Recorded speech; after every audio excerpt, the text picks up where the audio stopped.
What's over here? What's over there? I've got to find it. What's on the top? What's down below? What's that behind it? You know, it seems my virtuosity is always finding out this and that. And it's my natural curiosity that works for me, so you can see that that's where I'm at. I wonder, what does it do? Where does it go? How do I get there? Can't seem to place this curious taste so rare. There'll be a day when I'm old and gray, 'twill all make sense to me. But for now it's only certain to me, all that I see gets my curiosity.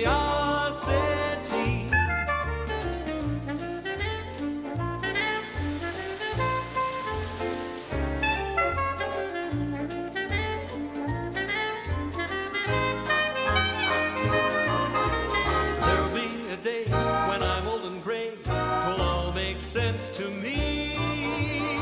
But for now it's only certain to me, all that I see gets my curiosity.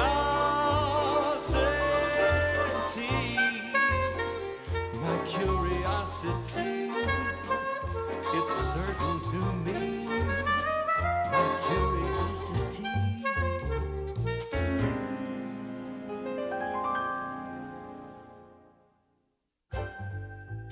Although all Scottish Terrier puppies are curious, it seemed at times that Angus was the most curious of all. Angus loved exploring the world around him and was curious about many different places and many kinds of things.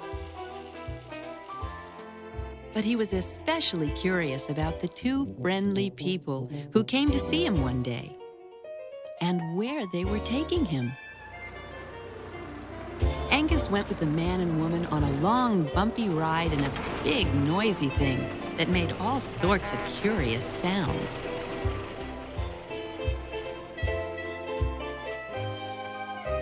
He soon discovered that the place he had been brought to was his new home, and the two friendly people were his new family. Angus had a feeling that he was going to like it here.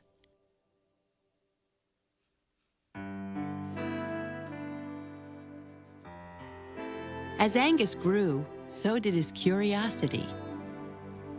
One day, the woman gave him a pretty red thing she called a collar.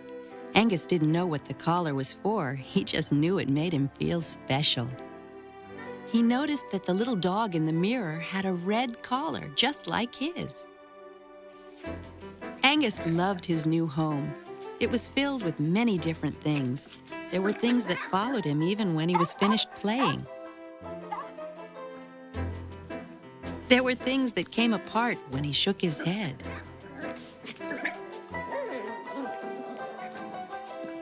And there were things that jumped down at him for no reason at all. Angus was also curious about things outdoors, but he could never find out much about them because of a leash. The leash was fastened at one end to the collar around his neck, and at the other end to somebody else. Most of the time, the leash didn't bother him. It was usually going the same place as he was. However, it did seem that whenever Angus found something really interesting, the leash would keep him from getting near it. Each morning, Angus walked past a tall green hedge. He was curious about the strange noises coming from the other side. Of all the places the man took Angus on their walks, his favorite was the park. Angus loved the park. It was a very busy place, and he never knew who he would run into there. Sometimes he would see another dog on a leash.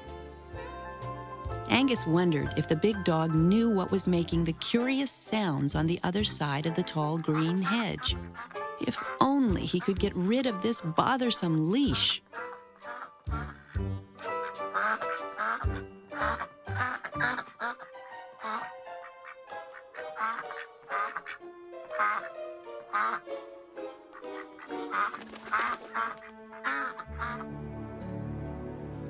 Outdoors wasn't the only place where Angus heard strange noises.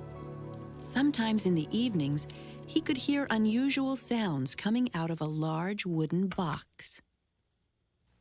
The Jack Benny Program. Oh,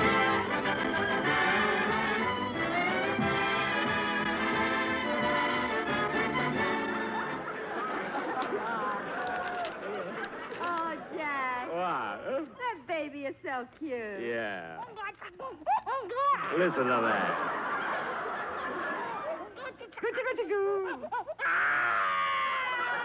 Don't cry, don't cry. Now, here's a little game that all babies like. Now, pay attention, baby. This little piggy went to market. This little piggy stayed home. This little piggy had roast beef. And this little piggy had none.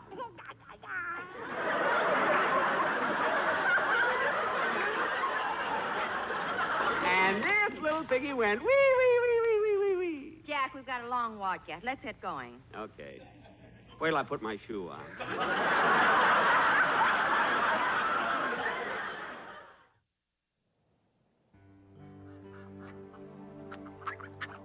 Often, late at night, Angus would wake up thinking he had heard the sound that came from behind the tall green hedge.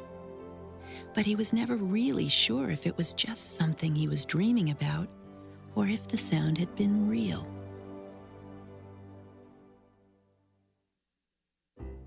One day, the door between outdoors and indoors was left open by mistake. And so, without a second thought or a leash, out the front door Angus went. He ran as fast as his short legs would carry him to the tall green hedge. There he found a gate he had never noticed before. Angus tried going through it, but it was shut tight. He tried to jump over the hedge, but it was much too tall.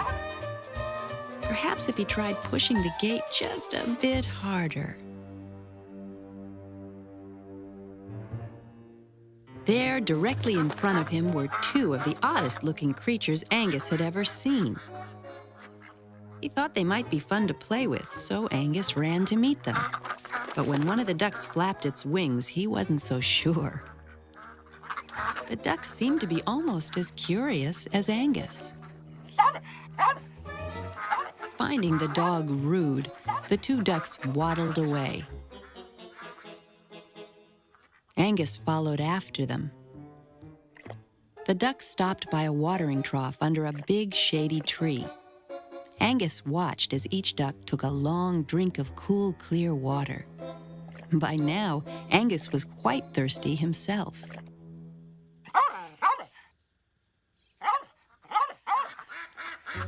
Away the ducks scuttled behind the thick trunk of the shady tree. All alone, Angus lapped the cool water. But Angus was not alone.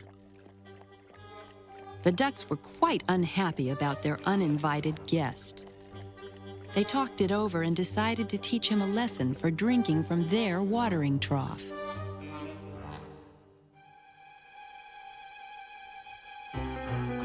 Suddenly, the only thing Angus was curious about was whether he could get back to the gate before the ducks got to him. So off he ran.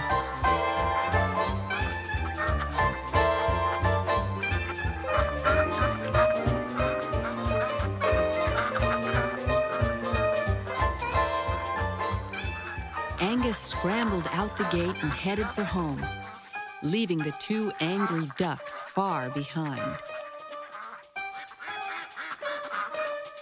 He scurried down the sidewalk, running just as fast as he could, dashed up the brick path, scampered into the house,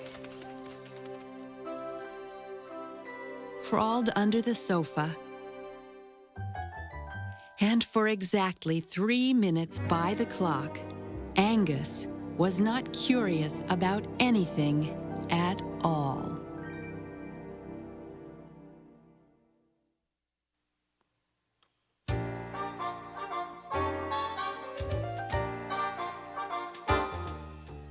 What's What's over here? What's over there? I've got to find it. What's on the top? What's down below? What's that behind it? You know, it seems my virtuosity is always finding out this and that. And it's my natural curiosity that works for me, so you can see that that's where I'm at. I wonder, what does it do? Where does it go? How do I get there? Can't seem to place this curious taste so rare. There'll be a day when I'm old and gray, 'twill all make sense to me. But for now it's only certain to me, all that I see gets my curiosity. My curiosity for everything I see. My curiosity, it's certain to me. My curiosity.